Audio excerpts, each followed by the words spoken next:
Boys, girls, teachers, friends, hello. Today is exactly the 7th day of April in the year 2019. Today we are going to review short story writing fully. Now, I've published a short story, a sample short story that I've written many years ago. I've published that before this video, 1 week exactly ago. You should stop right now, go listen to that, then come back to this exciting video. It's going to be a good one. I promise you, you will take away something from it. All right, guys? So stop right now. A link will be in the description to that video. Look at that video, then come back right here. Let's learn. So this is the page you will see just before you see the story question. CXC will suggest that you take 4 to 5 minutes to do the short story. And if you want to write a story of 450 words, that is about 10 words in a minute. That is quite easy. You should be able to write 10 words a minute to finish 450 words in 45 minutes. Now, get your writing practice in. If you think it's hard to write 10 words a minute, just start writing now. Start getting that writing practice in. You must write in standard English. The entire story must be in standard English, but you can use dialect in the conversation. I explained what that was earlier in this video. Write on the rule pages provided, and they're telling you all of that.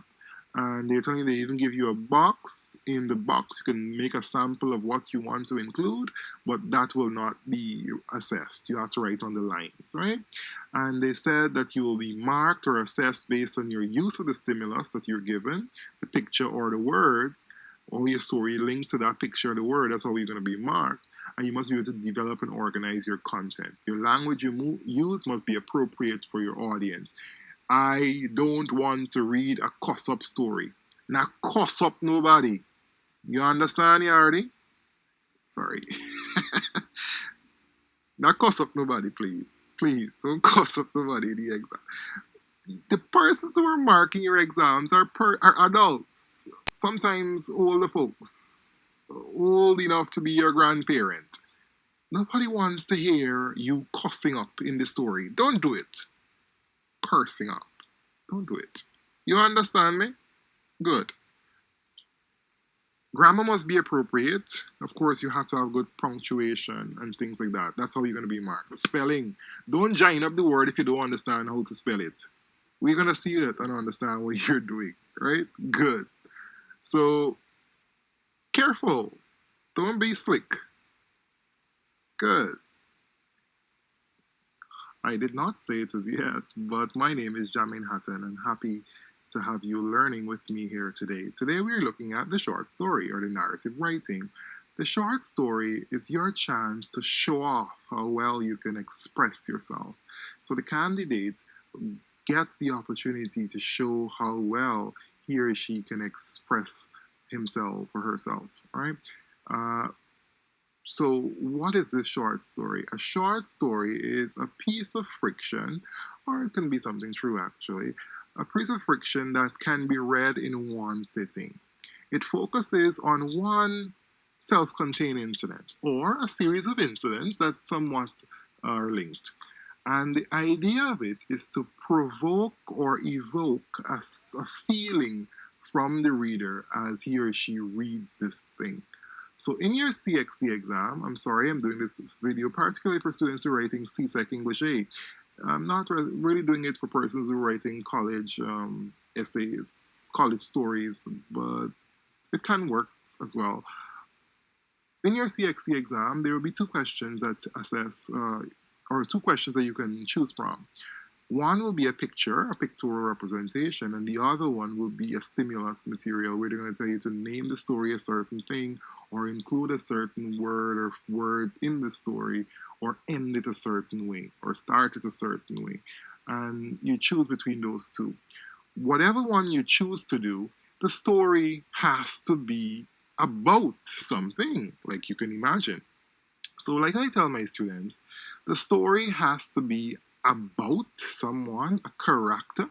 It must be at a certain location. It must have a problem.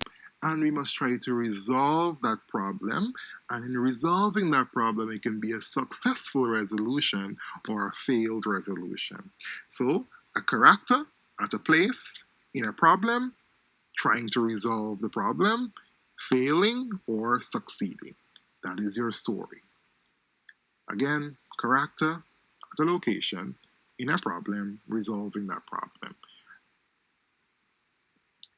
Characters, now, or characters, as some persons say, are things or people that are a part of the story. Now, I'm going to reference throughout this video the story I have put a link in the description to that I've published last week. Check that out. In that story, there was a protagonist, which was the speaker of the story, the person who's writing the story from their personal view or point of view, and then there are supporting characters or supporting characters. These supporting characters are not playing a significant role in the story, but they are very important. So the protagonist is the star boy, like we say in Guyana. I don't know what we say in the Caribbean, but it's a star boy. It's who the story surrounds. And oftentimes the star boy doesn't die. But in my story, sometimes I'm thinking I'm evil, because all of my stories characters die if I have to write it. Anyway, yes, what I'm saying is this. The protagonist is who the story surrounds, right? Surrounds this person or persons. I gave an insert there from that story I wrote. So I have God, I screamed, help her, please. For the 60 years I had earned on this wretched earth didn't give me the bravery to utter those words out loud. So that's an excerpt from that story. In this here, I am speaking. The character is speaking. The character is a 60-year-old who's talking about what is going on in his surrounding. Right? The supporting character is a minor person, a minor role, but is essential in the development of the story. So one example I'm giving here from that story again is my father, the only parent I knew, stood there and watched as he raped her. Of course, he didn't mind. He was being paid on my sister's pain. Good. So that is it. So the father is just mentioned, or he's just described briefly. So your story, you may describe fully one person or have this person talk throughout the story, but the minor character is not playing such a big role. They may just appear once, described, and then move on. You don't have to dwell on this too much. Good. So let your characters speak. I have that important note there. Let your characters speak. That's important because it is through the speaking of the characters that we understand why or what the character or what the role of the character is.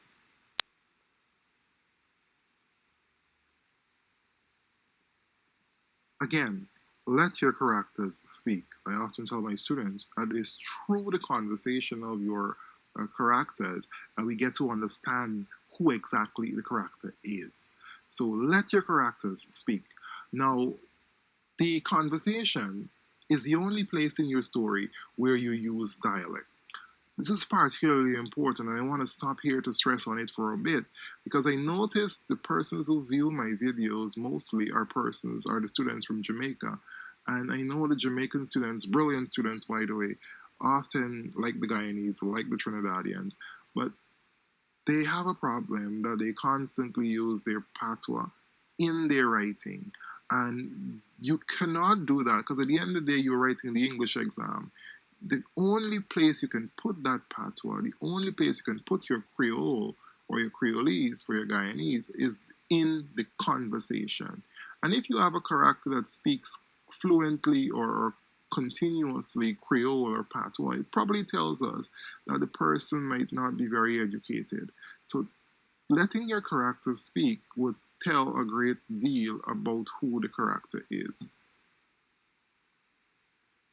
I'm going on now to give you an example of a conversation being included in the story I published before. I'm starting by going to describe to you how we punctuate conversations. Punctuating conversation is different to punctuating our story. When a new speaker is about to speak, you go into a new line, you indent, start a little away from the margin, and then you are going to use your quotation mark to indicate the person is going to speak. So a new speaker goes into a new line and you indent. If you're giving a description of that person, you can give the description in the same line, you continue. But if someone else is going to speak, you go into a new line again.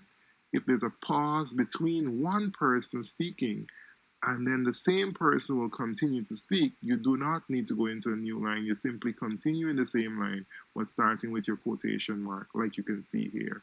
If you are not clear on that, go back that explanation there again. So I'm going to read this here for you. Mary, Mary, I'm sorry, I muttered. She smiled the most peaceful, untouched, heavenly smile there ever could be. Maybe she's God, I thought. How can she smile after such a... It'll be okay, she continued. So Mary is speaking now after the little boy spoke.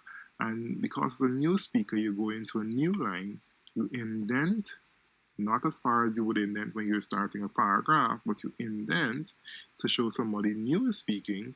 Use your quotation marks to show exactly what they're saying.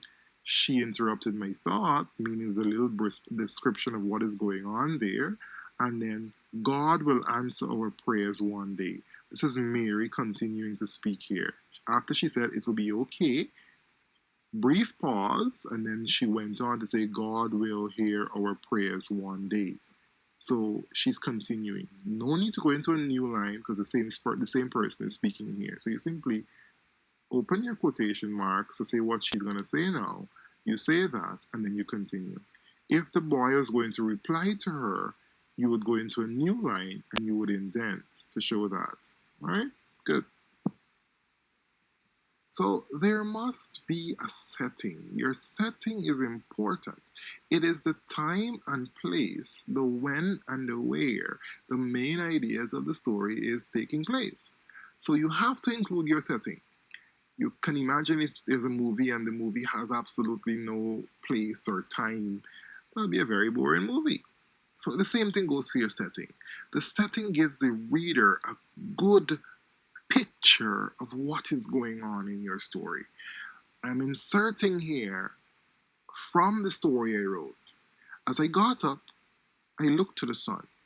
It was shining so brightly outside, but it was like the sun's rays never seemed to enter our shack or home. Through the 4 holes in the wall we call windows, the sun's rays stood still. There weren't rays of hope, but merely citizens governed by the laws of physics. So a little description of where it is occurring. It is, we know, outside of a shack this little boy is going, and the shack is where he was living. So we have an idea of how poor this family was, or how the boy and girl and father were. Right? So this is what your setting should tell the reader. The setting should give you an idea of what is really going on? Where is it going on? What time of day is going on? Is it night? Is it day? Well, we are seeing the sun, so obviously it's day. Is it night? Was it moon? You can start by saying, as the sun leaped from the horizon, he made his way to work. Or as the sun leaped from the horizon, James battled sleep as he walked through the door, half dead, for yet another day at work. Just write, man. Give a good description of where, when, what time is it. All right? Good. And I'm saying again, use descriptive techniques, metaphors, similes, onomatopoeia. This again tells the reader a good idea of what is going on in the story. It gives good description. It gives good account of what is going on. So I'm giving a little description here with onomatopoeia. I walked as quickly as I could have at the middle of the paved road. All I could have heard, or all I could remember, beep, beep, beep, blam, blam, blam, that onomatopoeia. So you can give words like that in your story. That's fine. It evokes an idea that we can all appreciate. Blam, we all know what blam is. I think if I ask someone in China, what blam is. They will be able to tell me that, of course, in Chinese. But we all have an idea of what blam is. That's what the sense of onomatopoeia does. So you can use that in your writings. So we are telling the story. When we're looking at the plot is how we are developing the story. It's a sequence of events that occur in the story. One thing is happening, this is leading to something else, then it's leading to something else. And how did we get to this thing? How is it resolved? That is your plot. We're following a sequence of events. All right? So we don't write the plot. Don't write in the exam, plot, man kill wife. Blood, no, that's too dangerous. Plot, boy meets girl. Boy got married. Boy lives happily ever after. No, don't write the plot. Develop the plot. Show us one thing is leading to something else. This boy met this young girl that swept him off his feet every time she looked at him. Good. And then you go on now to say what happened next. He met the girl. What happened after that? Did they get married? Did they elope before they got married? What happened? All right, good. So in the story I published, a young boy and his sister were in an abusive home with a single parent father. The girl was being pimped by the father, and the 6-year-old boy was obviously being emotionally abused. How did it end? You go to that and figure it out. So this slide is probably the most important one. In our stories, there must be a climax and a resolution. Now, how many times have you looked at a movie and just when there is the most exciting scene, the movie went to commercial break? And you were like so angry. What is going to happen next? Is he going to kill them? Is he going to rob her? Is he going to rape her? Are they going to find the boy hiding in the closet? What's going to happen next? That is the climax. So let's follow again the development of this story. We start by defining, or we start by giving a description of what the story is about, where it's taking place. Then we introduce a problem. We're developing this problem, and then we're getting to this point of most excitement. Bam, we got to this highest peak, and now we are resolving this problem. What is happening? How is this story going to be ending? Was there a happy ending? Is there a sad ending? What is going on? What is ending as we're coming down to the end of the story? Some writers will resolve the main conflict, and as you're coming down to the end of the writing, it creates another point, another exciting point. So another conflict at the end of the conflict.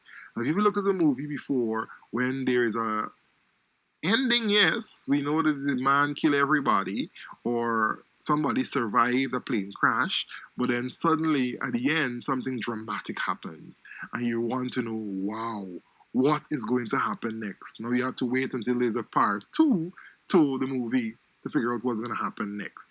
That is how you can write. I often tell my students you should make an interesting ending. The ending doesn't have to be boring. You don't have to say, okay, and they live happily ever after. No. That's play school, not for CXC. As you come down, yes, you have to resolve the conflict. But at the end, you can create another conflict. Make it be a surprising ending. We should not be able to predict how your story is going to end. So at the end of the video here, I am going to show you a little bit of trick. So let's go. The climax, I'm giving you an example of the climax from the story I've published. Just then, I saw that beast, that thing that called himself a man, drunk coming up the road, drunk on money paid for the pain of my innocent sister. I saw the fierce anger in his dark, evil eyes as he was coming closer. I grabbed the dress and ran to my sister. Ooh, that's exciting. We want to know what is going to happen next. Is this man going to come and kill them? That is your climax, and you have to have that climax in your story. All right? It doesn't have to always be about killing, but you get the idea. So the resolution, does it always have to have a happy ending? No, you don't often say, and they live happily ever after. Boring. We don't want to see that. Let the story be exciting. Let it be a dramatic ending that we didn't expect. All right? It doesn't have to have a happy ending. I'm sure you've seen a movie where everybody died at the end. No, your story doesn't have to have everybody dying. But the point is, it doesn't always have to be a predicted ending. The boy don't always have to have the girl. Good. So, tip, you have to make an interesting start. Make an interesting start that would leave the reader wanting more. What is going to happen next? Let me keep reading. How can we do this? Well, one technique is to start with a flashback. We're starting with the conflict, and then we're going to flash back just after this paragraph ends to how this conflict started. Like the story I published. I started with the conflict of the boy finding his dead sister, and then I got to the point where I went back to explain how we got there. It all started that day we left the little shack we had called home for 16 years. So we went back to show us from the start how it happened. I'm sure you've seen a movie where the bad thing happened and then they go on to say 5 years earlier or 5 years sooner or whatever. Good. So make an interesting start. You can start with a flashback technique, or you can start with a description where you describe a house, or you can start with a conversation where somebody's speaking. That might be a little boring, but you should make an interesting start. So this is how you're going to be assessed. You will be assessed based on your storyline or your plot, and it's a sequence of events, like I explained to you. One thing is leading to another. So you have to clearly show me that sequence of events in your story. Show the CXC mark of that sequence of events, that is. The setting must be established. You must clearly show where this story is taking place, when and where the story is taking place. You must have characters, and you should be able to use some amount of dialect in your characters' conversation. So develop your characters, let them speak, but don't overdo it. Don't overdo it. We don't want to have you speak for the start of the story right on to the end. You're writing a story, not a dialogue. All right? So one conversation, two conversations enough, not an entire bibliography of conversations. This is bibliography of conversation. Anyway, yeah. And this is a sample of how exactly you are going to be marked. So you will get 25 out of 25 if your story is excellent. There's a good flow of events, excellent characterization, excellent organization, excellent grammar, no errors and things like that. Really, not very much. Not very many students get into that bracket. You oftentimes, or students oftentimes, fall in the maybe 15 to 19 category, or maybe around 10 to 14 category. But I have outlined exactly how you can get into that 20 above, or you can get into that category. And around that category is your grade 1 people. All right, so you can get into that category if you follow the tips I've provided here for you. Congratulations, I can see you really want to pass these exams. You have made it to the end. So I'm giving you a sample here now. Go ahead and answer this question. So you're writing a story based on this picture here. Ooh, interesting, right? I know. Or you write a story based on these words. Write a story which includes these words. The phone rang. James got increasingly nervous. It rang again. This was it. Yes, go ahead and write on any of those, or both. Get the practice in. Thank you for watching. Goodbye.